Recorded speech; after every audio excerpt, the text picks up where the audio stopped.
কখন হবে কিভাবে হবে বলা যাবে না, তবে আমি যা কিছু করি এই পেটের জন্য করি।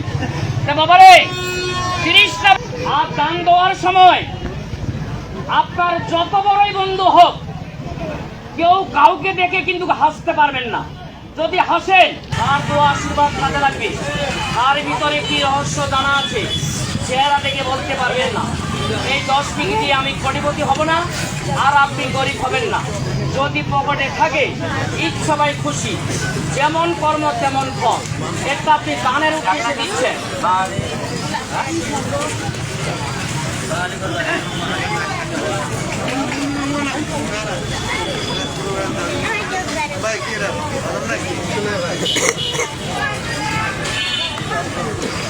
নিয়তে বরকত, বিশ্বাসে বস্তু।